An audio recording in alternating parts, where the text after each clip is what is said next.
meditation will change your life. Like, it will genuinely change your life because you'll be doing more of the good habits that you want to do and less of the bad habits. Why? Because you know exactly where your attention is going. What meditation is it's the skill of understanding where your attention is going. You're constantly going through a cycle of meditating where you're mindful and then losing focus and bringing your attention back to whatever you're focusing on, whether it's breathing, whether it's your surroundings, whether it's your own body. There are multiple ways to meditate, but all it's really doing is it's making you more aware of where your attention is going and making you and giving you the skill to understand, firstly, where your attention is going and when you're, focusing on things that don't matter, when you're losing focus. And it also gives you the ability to not only recognize that, but also reorganize your thoughts, refocus on whatever you need to do, and be in the present moment. And so that is why meditation is so important, because it allows you to see where your attention is going. I'm not sure if you guys have ever heard of the quote, focus goes, and along with it goes energy, or it's more so energy goes where attention goes. Energy goes where focus goes. Because here's something that I want you to understand. Number one, what attention is. Your attention is the number one driving force in this world. More than money, more than women, more than anything else. The whole currency of women is actually on your own attention and how valuable your attention is.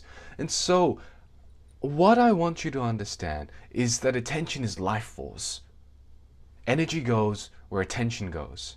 Energy goes where focus, your attention goes.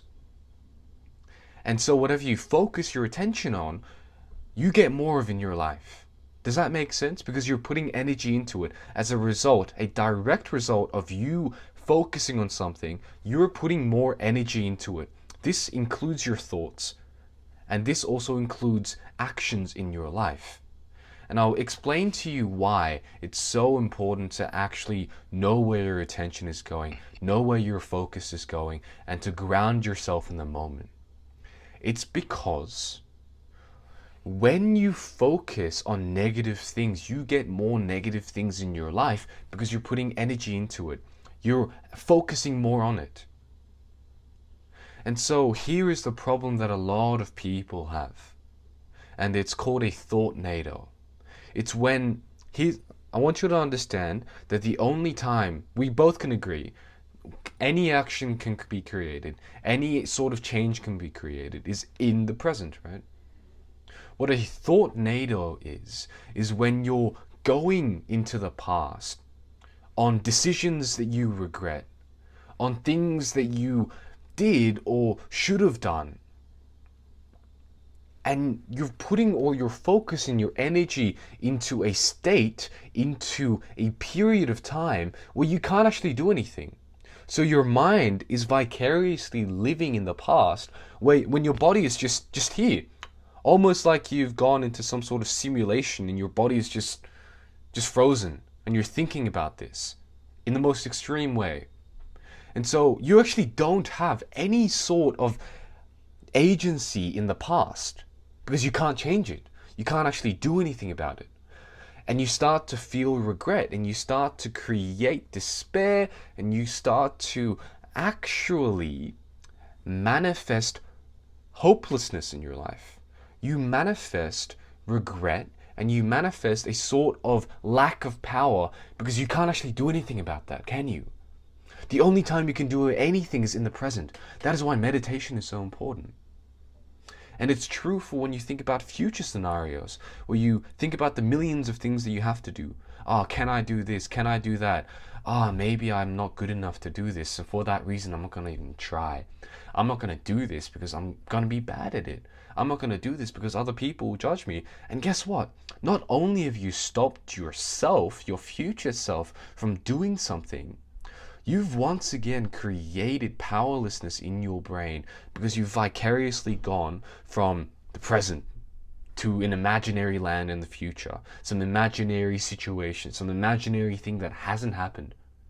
And you're cultivating once again hopelessness and a lack of power, of direct power, because neither moment can you actually do anything.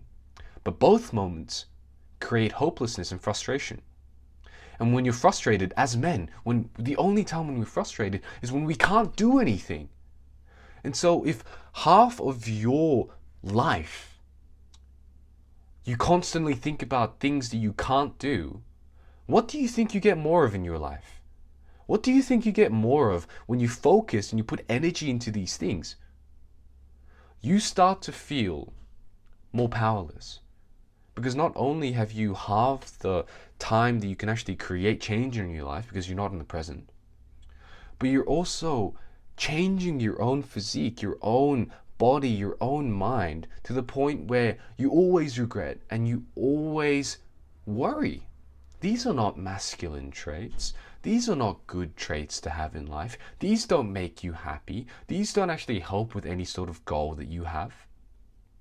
And so meditation is recognizing this, right? Recognizing that, oh, I'm lingering on the past. Oh, I'm lingering on the future. Let's go back to the present. Let's go back to my breathing. Let's do some prayer. And you ground yourself in the present moment, the only period of time where you have agency and power to actually change your life, to actually just stand up and clean your room. And so it's so important to actually understand where your attention is going, because we genuinely live in a silent war, a spiritual war, where we do not even understand the mental warfare that we're going through until we actually start practicing this skill, practicing meditation. And you have to understand that not only does your brain do this, but it also has a lot of other things that are extremely bad, things that you focus on that aren't good for you. Here's an example. If you're bad at something and you tell yourself you're bad, how do you think you're going to carry yourself? How do you think you're going to talk about yourself if you think you're stupid and you act like that? You're obviously not going to just instantly get smarter, are you? Some people like to think this whole David Goggins mentality, I'm not sure if you've read Can't Hurt Me, where they think, okay, I'm stupid, and for that reason I'm going to work really hard. You know what this is equivalent to? It's like breaking your own legs and trying to run as fast as possible. Yeah, you're probably going to run pretty far. Maybe you have the willpower to run really fast and you're going to run past a lot of the people jogging. But you will never overcome the person who thinks they're smart and does the exact same thing as you.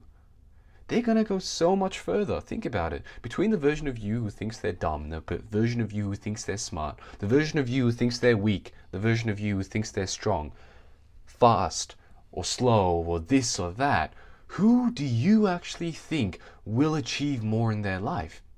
Well, naturally it'll be the person who actually believes they can do it, who actually believes. And so here's the thing, belief. What is belief? It is when you put attention and focus and thought into something, right? And what is your thought? It's your attention. What is meditation? It's the active skill of understanding where your attention is going. It's the active skill of understanding that, oh wait, I'm talking negative about myself. Wait a minute, I'm the only person who can change my life and I'm criticizing myself? How dare I? Let's go back to the present.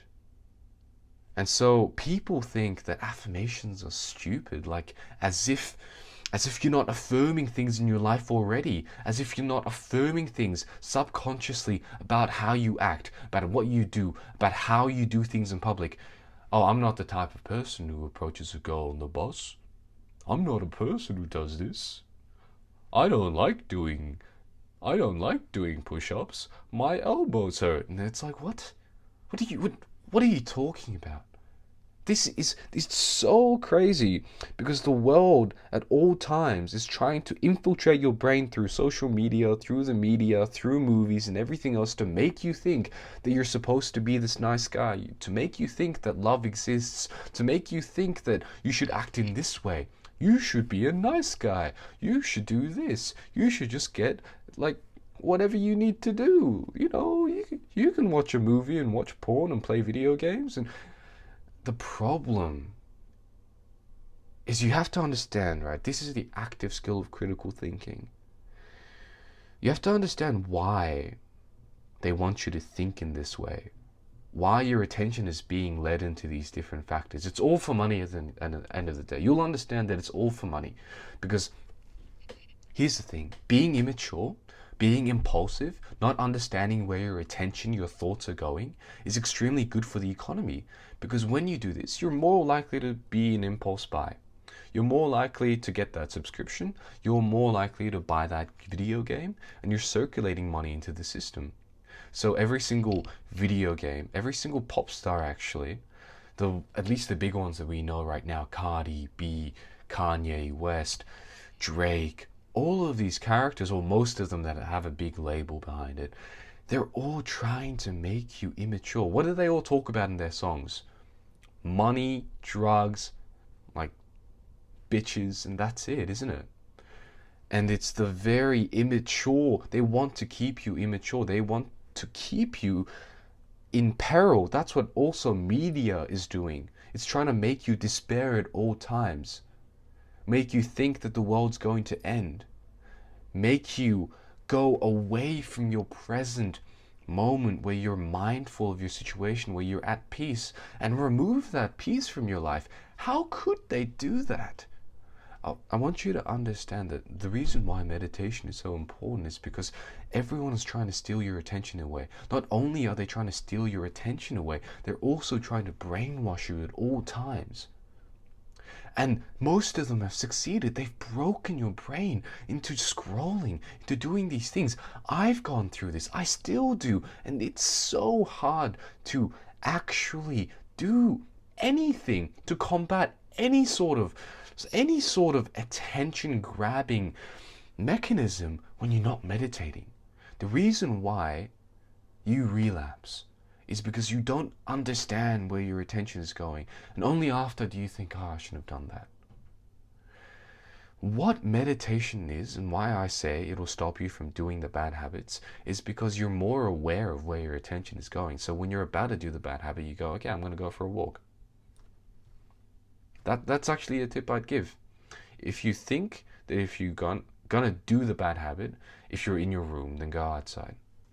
If you think today, I know for a fact that I'll probably do that, do something. Do something that will take you outside of that space, out of that environment. Use your attention and understand where it's going and be mindful. That is the only way you will change your life. When you don't let any other thing, an outside force, affect your attention, affect what you're doing with your life force, what you're doing with your thoughts, what you think of, and you become this impregnable fortress where you have all of your thoughts in order. You have all of your attention in order. You know what you're doing with your energy, your chi, your life force. Every single culture has had it. And the reason why it's portrayed as this big Kamehameha, Dragon Ball, whatever, Ki Ball, is because it has the exact same power, but you can't see it. If you constantly focus on something, you're going to manifest and create that in your life. If you're constantly thinking about money, how to create money, this, and this, what it feels like to have money, you're putting not only energy into it, but you're going to manifest it. What manifesting really is you putting your attention towards something and doing something. That's what it is. It's what you have in your brain and how it's manifested into reality through your actions, through your thoughts. And how, this is for the actionable step, right? For meditation itself. How you should do it is very simple. Just focus on your breathing. And it can be for 5 breaths, for 2 minutes, it doesn't matter. You breathe in for 4 seconds. Hold for 4 seconds. Breathe out for 4 seconds. Hold for 4 seconds. And you do this and you focus on your breathing. And here's the thing, people think that because they can't focus, that meditation doesn't work for them. Like, oh, I can't meditate, I can't stay focused. Well, that's the whole point. The whole point for you to go to the gym is to reach failure so that you can actually create more focus, more muscle in your body, right? It's the same thing with your brain. You'll go through a period of mindfulness where you're focusing on your breathing and you lose focus. And that's great. That is exactly what's supposed to happen. And then you bring it back. You have focus, you lose it, you bring it back.